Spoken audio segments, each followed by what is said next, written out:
Imagine your wedding starts with friends staging your bride's kidnapping. Sounds like a crime story, but it was a so-called tradition. Then there's the bed ceremony, where relatives escorted couples to sheets.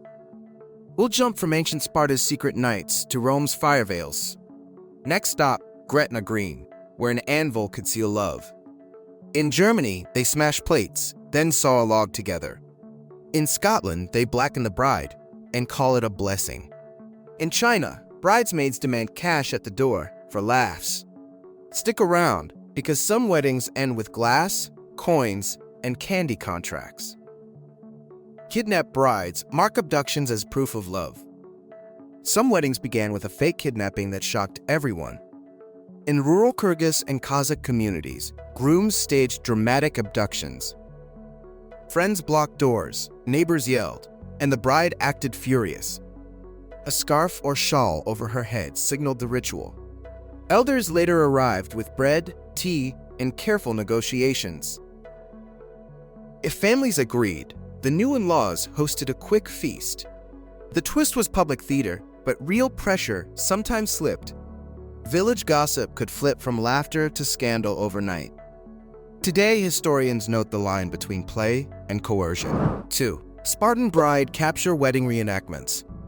In Sparta, the bride's first night started with a haircut. Ancient writers said brides were seized in a ritualized capture. A female attendant dressed her in a man's cloak and sandals. The groom visited secretly, still living in barracks with comrades. He slipped away before dawn, like a soldier dodging patrols. That pattern could continue for months, keeping the marriage half hidden. It sounds romantic until you remember Sparta's harsh state control. The capture symbolized conquest, not consent, in a warrior society. Later Greeks gossiped about it, and the legend grew louder. 3. Vetting rituals where friends tested the couple.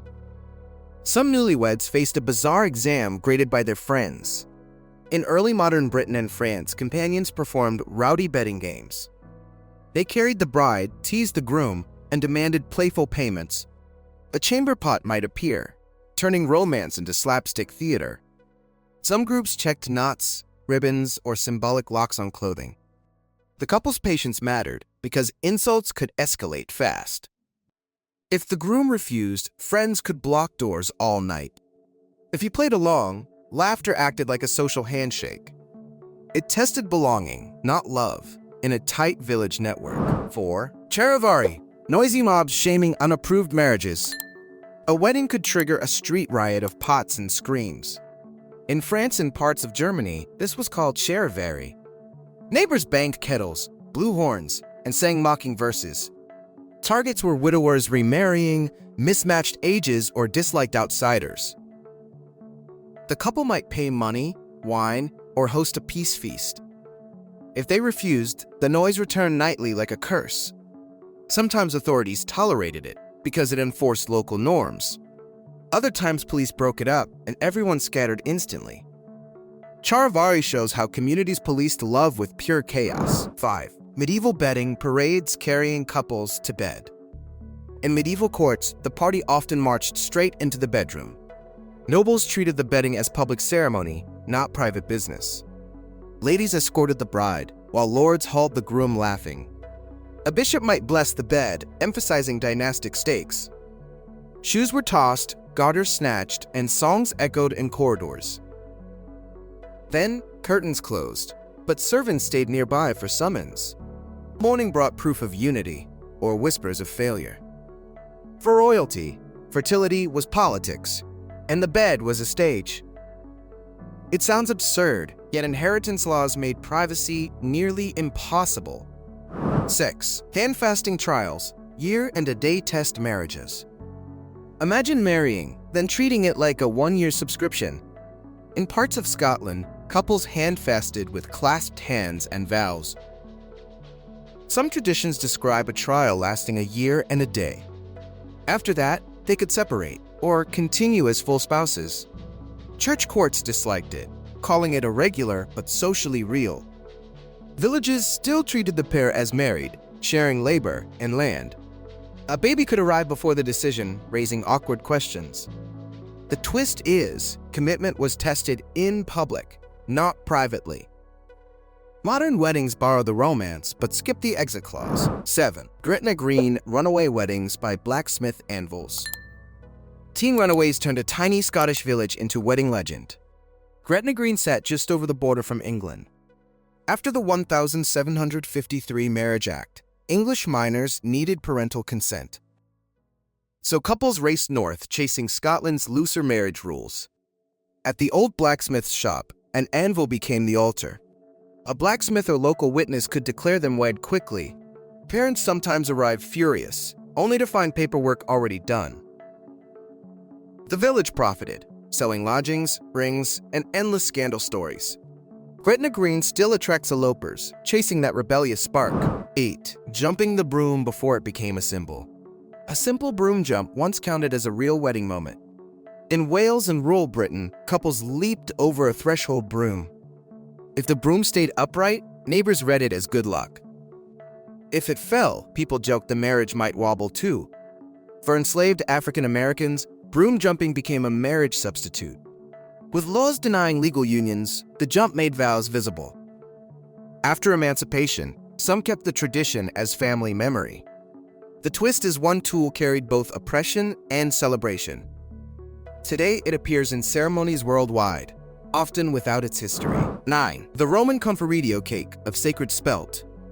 Rome's most elite weddings felt like a priestly state ceremony. Conferitio used a spelt cake, called far, shared before witnesses. The Pontifex Maximus and Flamen Dialis reportedly supervised the rite. 10 witnesses stood by because patrician status was on trial. The bride moved from her father's authority into her husband's. Divorce was rare, making the cake a serious legal lock. Families staged banquets, but the sacred bread was the centerpiece. The twist is religion, law, and dinner merged into one bite. Modern wedding cake feels playful, compared to Rome's heavy symbolism. 10. Roman walnut tossing, to leave childhood behind. Guests pelted the groom with walnuts, and everyone cheered. In ancient Rome, walnuts symbolized childhood toys being abandoned. As the procession moved, the groom tossed nuts to noisy boys. It was a public signal he was entering adult responsibility. The bride followed under a veil, escorted by torchbearers. Neighbors watched for omens, like stumbling, sneezing, or sudden laughter. Then came jokes, songs, and sometimes a rude chant chorus. The twist is, walnuts were both candy and social announcement. Centuries later, rice replaced nuts, but the idea stayed. 11. Roman bridal veil in flame red for good luck. A Roman bride looked like a living ember walking through town. Her veil, the flammeum, was a bright orange-red cloth. It echoed sacred flames and invoked protection from Juno and Vesta. The groom met her at the threshold, lifting her carefully inside. That lift avoided tripping, which Romans read as terrible omen. Inside, she anointed doorposts with oil and tied wool bands. Guests shouted wedding chants, while musicians played pipes outside. The twist is, color was religion, fashion, and superstition combined. Today veils are white, but Rome once favored fire. 12. Chinese door games. Groom pays to win the bride. A Chinese groom can hit a wall before he meets her. At the bride's home, bridesmaids block doors with playful demands. They ask riddles, sing challenges, and bargain for red envelopes. Those hongbao hold money, offered as luck and respect. In Cantonese families, the teasing can stretch long enough to sweat. Friends film everything because the groom's reactions are the comedy. Then he finally finds the bride, sometimes after fake wrong rooms. The twist is, payment buys laughter, not access to love. After the games, the tea ceremony shifts the mood to honor. 13. Chinese tea ceremony as the real wedding moment. In many Chinese weddings, the real vows happen over tea. The couple kneels, serving tea to parents and senior relatives. In return, elders offer blessings and give jewelry or red packets. The order matters because it maps hierarchy like a family tree. In Guangdong, sweet lotus seed tea hints at future children. In Taiwan, couples sometimes serve both families to unite households. One spilled cup can spark laughs or nervous superstition. The twist is the quiet ritual can feel heavier than fireworks. It turns marriage into gratitude, not just a party photo. 14. Indian Saptapadi, 7 steps that seal the marriage. In Hindu weddings, 7 steps can legally bind 2 lives. Saptapadi means 7 steps, taken together around the sacred fire. A priest recites vows, and the couple moves in slow circles. Each step asks for something: food, strength, prosperity, and friendship. In North India, a scarf knot links them for the walk. Relatives throw rice, while musicians play dull drums outside. If the knot loosens early, aunties rush in to fix it. The twist is, the 7th step is when vows become final. After that, the couple is recognized as married in tradition. 15. Indian Mendi, as protective luck before the wedding. Before the wedding, the bride's hands disappear under intricate patterns. Mendi uses henna paste, staining skin a deep reddish brown. In Rajasthan and Punjab, women gather, sing, and trade teasing advice. The groom's initials may hide inside, turning romance into a game. He has to find them, while cousins laugh at every miss. Darker color is said to mean stronger love or kindness, but science says heat, oils, and time control the shade. The twist is beauty, superstition, and chemistry share the same skin. When it fades, the marriage begins, like ink drying into memory. 16. Jewish breaking the glass to remember loss. Right as everyone cheers, a groom stomps glass underfoot. In Jewish weddings, the breaking marks joy mixed with remembrance. A rabbi explains it recalls the destroyed temple in Jerusalem. The glass sits wrapped, often inside cloth, to prevent injuries. After the crack, guests shout Mazel Tov, and music explodes. In New York and Tel Aviv, bands kick straight into dancing. Some couples save shards, later turning them into art keepsakes. The twist is, a fragile smash becomes the loudest photo moment.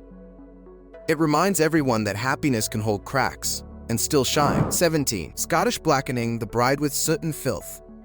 A Scottish bride could be paraded filthy before her wedding day.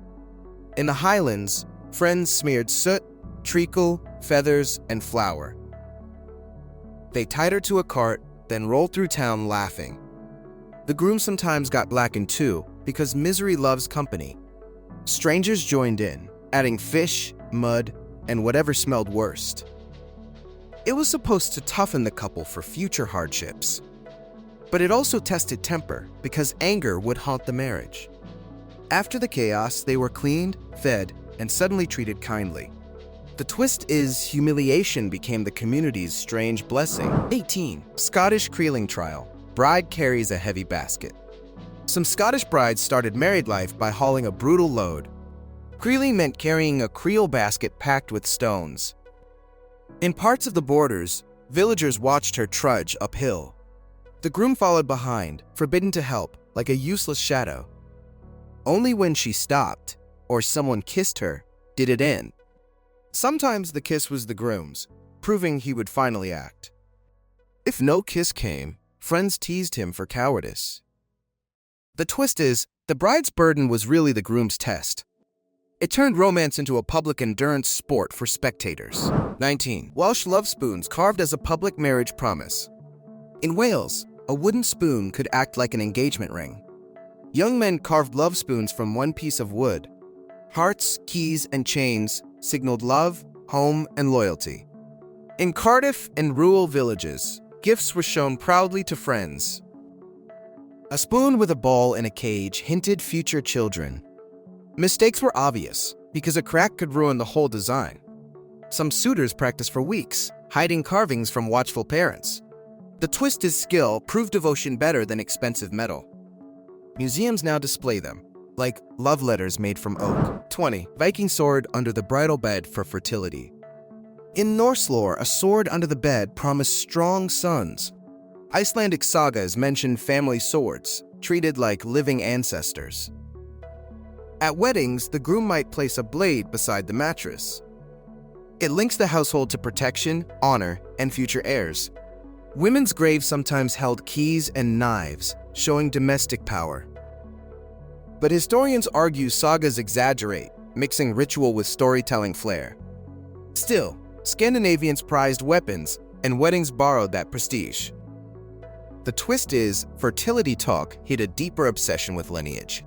Under soft blankets, Iron reminded everyone the world was dangerous. 21. Viking bride's keys, symbol of household power. A Viking bride could wear keys like medals, not jewelry. In Scandinavia, keys signaled control over chests, food, and textiles. Archaeologists find key rings in women's graves across Sweden. At marriage, a bride might receive household keys from older women. It was a role flip because she managed wealth while men traveled. During feasts, she could unlock storerooms, controlling mead and bread. If guests misbehaved, the keys stayed put and cups stayed empty. The twist is, power wasn't loud. It jingled softly at her waist. Modern brides get bouquets, but Viking brides got a job. 22. German Polterabend, smashing dishes for luck. The night before, Germans sometimes smash dishes like it's therapy. Polterabend means noisy evening, and the noise is the point. Friends bring old porcelain, never glass, then shatter it outside. The couple sweeps together, proving teamwork before the marriage begins. In Berlin courtyards or Bavarian lanes, neighbors arrive uninvited. Someone always breaks an extra plate, just to prolong the fun. The pile grows and the broom becomes the star of the night. The twist is, luck comes from cleanup, not the crash. When it's done, everyone drinks, and the tension finally resets. 23. German Baumstamm, Sägenlogsang teamwork test. At some German receptions, the couple fights a log, together. Baumstamm Sägen means sawing a tree trunk, usually with friends watching. They grip a long saw, pulling back and forth in rhythm. If they rush, the blade binds, and everyone groans dramatically. If they coordinate, chips fly, and applause erupts like fireworks. In Bavaria, the log can be decorated with ribbons and hearts. Older relatives judge silently, like referees at a family sport. The twist is the first marital obstacle arrives before dessert. When the log splits, the couple poses, sweaty, proud, united. 24. Russian bread and salt welcome for the couple. In Russia, the first bite can decide who leads the home. Parents greet newlyweds with bread and salt on an embroidered towel. This caraway loaf is decorated, sometimes with wheat and birds. The couple breaks pieces, dips in salt, and eats without hands. Tradition says whoever takes the bigger piece will be the boss. Relatives chant, cameras flash, and teasing starts right away. In Moscow weddings, champagne follows, but the bread stays sacred. The twist is salt, once precious, now symbolizes lasting hardship. Every crumb tells a story about survival, hospitality, and family. 25. Russian buy the bride ransom games at the door. A Russian groom might arrive, then discover the bride is missing. At the apartment door, bridesmaids demand a ransom called vikup. They offer fake brides, sometimes a mustached friend in a veil. The groom must sing, solve puzzles, or pay with cash. In St. Petersburg stairwells, neighbors listen, laughing at the chaos. Every failure raises the price, like an auction run by cousins. Finally, he reaches her, and the tone flips to sudden tenderness. The twist is, the ransom is really a test of commitment. Then they leave together, already exhausted, before the real ceremony. 26. Korean wooden goose gift to prove fidelity. A wooden goose can carry more pressure than a diamond ring. In Korea, grooms traditionally brought a wooden wild goose called kidaeogi. The goose symbolized fidelity because geese were believed to mate for life. During the pieback, the groom's family received deep bows from the bride. Dates and chestnuts were offered, hinting at future children. The mother-in-law might toss them, and the bride catches. Then the goose was set down, and everyone watched reactions. The twist is, one carved bird stood in for lifelong promises. Modern weddings sometimes use a living goose motif, minus the lectures. 27. Korean foot-beating prank on the groom. Just when he thinks it's over, the groom gets smacked. In some Korean traditions, friends tie his ankles after the ceremony. It's a prank called foot beating, testing toughness and humor. Sometimes they use dried fish, because it looks ridiculous on camera. The groom answers questions about his bride between laughter and yelps. If he dodges, the hits get louder and the crowd cheers. The twist is, pain is minor, but embarrassment is the real test. By the end, he's humbled, and everyone suddenly hugs him. 28. French draguet almonds as a fertility charm. A tiny sugar almond became France's sweetest wedding good luck charm. Draguets are almonds coated in hard sugar, served in small boxes. In many regions, 5 pieces symbolize health, wealth, happiness, fertility, longevity. Guests crunch them, and the sound is like tiny fireworks. During the Renaissance, sugar was expensive, so dragees showed serious status. Families saved them, hiding them away like edible jewelry. Some brides carried them in pockets, offering them after the ceremony. The twist is a bitter almond inside a sweet shell. It's basically marriage in candy form, with crunch included. 29. Italian confetti, sugared almonds for sweetness. In Italy, confetti are not paper, they're edible surprises. These are sugared almonds given at weddings, baptisms, and graduations. They're often tied in tool bags, matching the couple's colors. 5 almonds again symbolize wishes, but Italians love the ritual drama. In Sicily, guests sometimes compare flavors, arguing which is best. Bite too fast, and the hard shell fights back, like marriage. Confetti also gave us the word for celebration, which is wild. The twist is language borrowed from candy, not from fireworks. So at Italian weddings, you literally taste the good wishes. 30. Greek Stephana crowns linked by ribbon. Greek couples wear crowns, like royalty, during the wedding service. These Stephana crowns are linked by ribbon, showing unity. In an Orthodox church, the priest places them, then swaps them. That swapping happens 3 times, like a choreographed promise. Kumbaros, the sponsor, holds the ribbon, acting as witness and guide. The couple drinks from a common cup, then circles the altar. 31. Greek money dance pinning cash on the couple. At Greek receptions, guests literally stick money onto the couple. During the Kalamatianos or Zybekiko, bills are pinned to clothes. In diaspora weddings in Chicago or Melbourne, it still happens. Musicians play louder, and the dance circle tightens like a belt. An uncle may slap down a thick wad, trying to outdo cousins. The bride smiles, but she's also guarding her dress fabric. Kids dart in, grabbing dropped bills until adults shoo them away. The twist is generosity becomes competition, and everyone pretends it's casual. Later, the couple counts it, laughing at the night's tiny battles. 32. Swedish bride's coins in shoes for prosperity. A Swedish bride might hide coins in shoes for future luck. Tradition puts a silver coin from her father in one shoe. The idea is prosperity follows her steps into married life. In rural Sweden, brides sometimes wore heavy boots, making coins disappear. But during dances, the coins could shift, and she'd wince quietly. The twist is, comfort is sacrificed for a superstition about abundance. Later, the coins are saved, like receipts for a hopeful start. 33. Norwegian bridal crown with bells to scare spirits. In Norway, a bridal crown could jingle like a tiny alarm. These crowns were often silver, with dangling ornaments and small bells.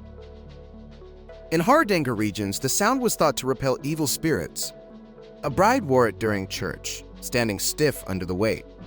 Every nod made bells ring, so she learned to move carefully. Sometimes the crown was borrowed from the parish, tracked like treasure. Afterward it returned, because losing it could spark village outrage. The twist is the crown protected her, but also controlled her posture. Long after, brides kept the jingling motif in modern headpieces. Bedouin coffee serving as engagement approval. In Bedouin culture, a cup of coffee can decide an engagement. Among tribes in Arabia and the Levant, hospitality is a serious code. A suitor's family visits, and the host serves small cups of kawa. Spices like cardamom scent the air, while elders watch reactions. If the guest drinks, talks continue. If he refuses, meaning shifts. Sometimes the cup is refilled 3 times, marking stages of agreement. Women listen from nearby tents, catching clues from laughter and pauses. The twist is, consent can be communicated through silence and sipping. Later celebrations roar, but the quiet coffee started everything. Maori haka at weddings as a family challenge. A Maori wedding can erupt into a haka that shakes the room. In Aotearoa, New Zealand, families perform it to honor the couple. It's not a sports chant, it's a posture dance, with meaning. Voices pound, eyes widen, and feet stomp like thunder. The bride and groom stand facing it, trying not to flinch. Some haka include the couple's names, weaving wakapapa, or genealogy. Tears appear fast, because pride and love hit together. The twist is, the challenge is support, like a human shield. Then the reception turns soft, and everyone laughs at relief. Philippine candle and veil unity ritual. A Filipino wedding can look like a ritual straight from folklore. In Catholic ceremonies, sponsors place a veil over bride and groom. Then 2 candles are lit, symbolizing their separate lives becoming one. The cord, sometimes shaped like a figure 8, is draped too. Ninong and Ninong sponsors stand close, acting like spiritual parents. The couple holds still, while the priest speaks about partnership. Fans whirl, candles flicker, and the veil suddenly feels heavy.